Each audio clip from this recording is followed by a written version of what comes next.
हिंदी का mock third start करेंगे। First question है कि किस तरह के लेखन को आकलन में शामिल करना उचित है? सूचना, संदेश, डायरी, विज्ञापन या फिर ये सभी? तो इसे हम सेकंड कर देते हैं फिलहाल अभी। डायरी आकलन में शामिल करना है लेखन को आकलन में। नेक्स्ट है भाषा शिक्षण में अधिक उपयोगी क्या है? व्याकरण नियमों की जानकारी देना, शिक्षण में कठिन भाषा का प्रयोग करना, गद्यांशों का भावार्थ बताना या फिर पदांशों का भावार्थ बताना। अभी फिलहाल हम सेक्शन सेकंड कर देंगे, कठिन भाषा का प्रयोग करना। नेक्स्ट है हिंदी शिक्षण के मामले में शिक्षण कौशल की शिक्षा का अर्थ क्या है? शिक्षा के व्यवहार, शिक्षण गतिविधि, शिक्षक का कार्य, गतिविधियों की एक बहुसंख्या।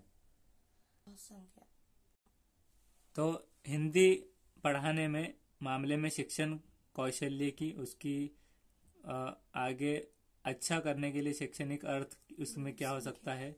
गतिविधि। तो यहाँ पर हम बहुसंख्या कर देंगे, गतिविधियों का एक बहुसंख्या। फोर्थ अभी फिलहाल करेंगे। नेक्स्ट है भाषा में आकलन संभव क्या है?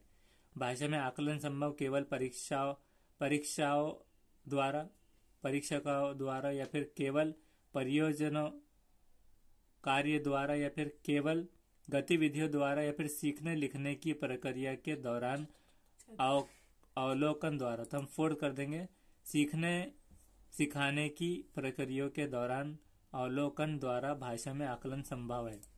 नेक्स्ट है हिंदी भाषा की शिक्षा का उद्देश्य क्या है?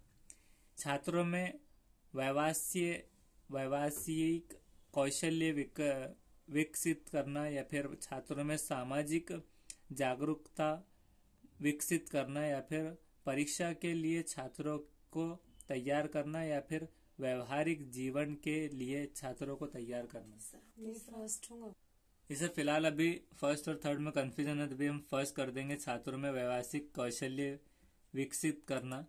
नेक्स्ट करेंगे कि व्याकरण क्या होता है? तो व्याकरण वाक्यों में शब्दों के संबंध के साथ भावनाओं का अच्छा उपयोग जिससे सही अर्थ निकले, या फिर भाषा का निर्दिष्टकरण है, या फिर भाषा के सिद्धांत है, या फिर इनमें से सभी है।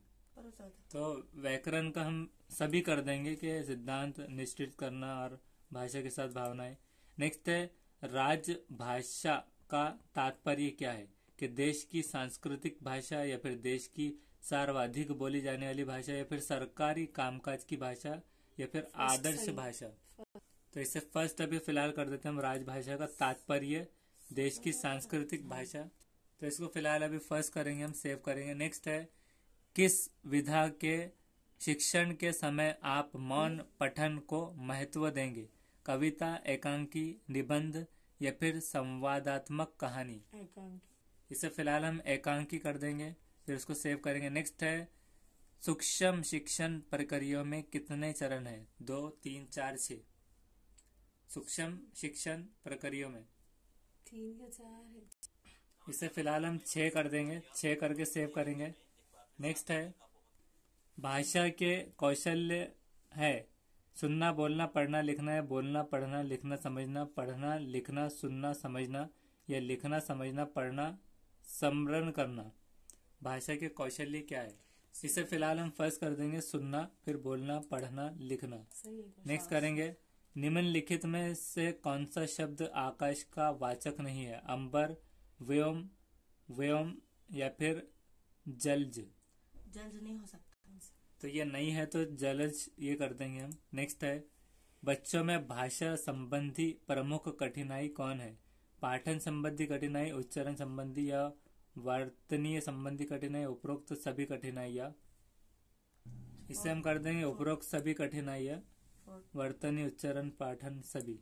नेक्स्ट करेंगे कहानी कथन के उद्देश्य में कौन सा पक्ष शामिल नहीं है? कि भाषा के लिखित रूप से परिचय, शब्द भंडार का विकास, कल्पनाशीलता का विकास या फिर सृजनात्मक का विकास। तो यहाँ पर ये तीनों है, शब्द भंडार का विकास, काल्पनिक शक्तिशीलता का विकास और सृजनात्मक का विकास। और फर्स्ट नहीं है भाषा के लिखित रूप से परिचय। इसे सेव करेंगे। नेक्स्ट है नागपुरी संतरे प्रसिद्ध है। इस वाक्य में नागपुरी शब्द में विशेषण क्या है? गुणवाचक है, संख्यावाचक, व्यक्तिवाचक या फिर परिणामवाचक? फर्स्ट इसे कर देंगे हम कि गुणवाचक है। नेक्स्ट है भाषा शिक्षण में पाठ्य सामग्री और उसके शैक्षिक सिद्धांतों का चुनाव निम्न में से कौन सा आधार पर किया जाना चाहिए?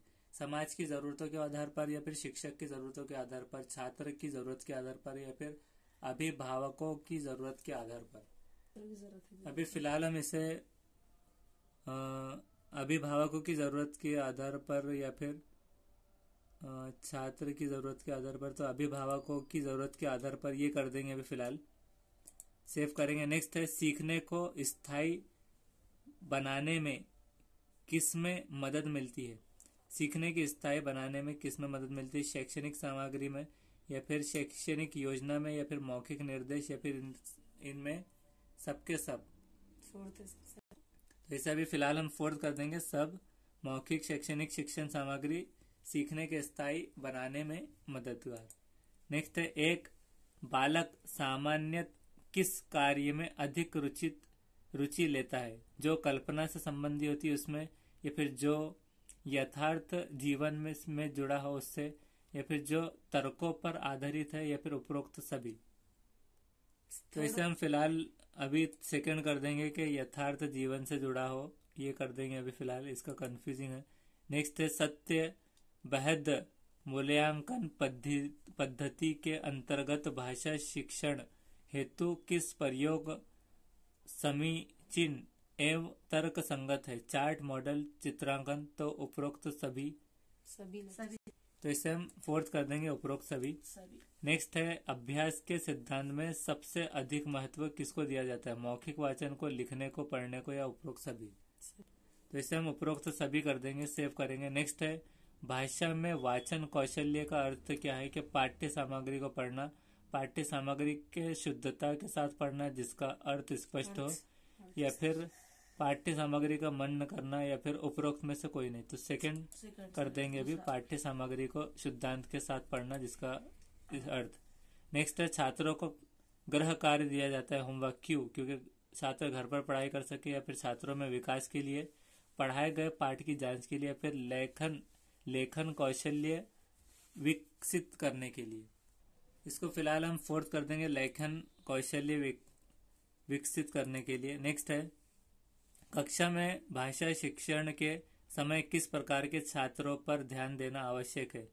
जो शीघ्र सीखते हैं, जो बार बार सिखाने पर सीखते हैं, या फिर जिनको सीखना अत्यंत कठिन होता है, या फिर उपरोक्त सभी? इसको फिलहाल उपरोक्त सभी कर देंगे, सभी। नेक्स्ट करेंगे भाषा शिक्षक के रूप में बच्चों की लिखन क्षमता के विकास के लिए क्या करना उचित होगा? लेखन अभ्यास, या फिर वाचन अभ्यास, या फिर श्रवण अभ्यास, या फिर उपरोक्त सभी? तो उपरोक्त सभी हम कर देंगे, लेकिन इसमें सभी नहीं है, कोई नहीं है यहाँ पर। इससे हम फिलहाल अभी थर्ड कर देंगे, ये श्रवण अभ्यास। और नेक्स्ट करेंगे निम्न विधियों में से कौन सी विधि है जिनमें छात्रों को अधिक से अधिक भाग लेकर अवसर मिलता है? प्रदर्शन विधि, निगमन विधि, या फिर विश्लेषण विधि, या फिर प्रश्नोत्तर विधि? इसको फिलहाल हम विश्लेषण विधि कर देंगे। नेक्स्ट है उपचारात्मक विधि उपयोगी किसमें है? सभी बालकों के जो उन्नति में, या फिर प्रतिभावान बालकों के लिए, या फिर पिछड़े बालकों के सुधार के लिए, या फिर सभी के लिए? इसे हम फोर्थ कर देंगे, उपरोक्त सभी के लिए। और नेक्स्ट करेंगे क्वेश्चन आगमनात्मक विधि का एक फायदा निम्न में से कौन सा है? ये सिद्धांत पर आधारित है, या फिर ये सामान्यकरण करने के लिए उदाहरण में से चले, या फिर ये वाक्यकरण में विशेष धारणा के बीच के अंतर के समझने के लिए छात्रों की मदद करता है, या फिर उपरोक्त सभी?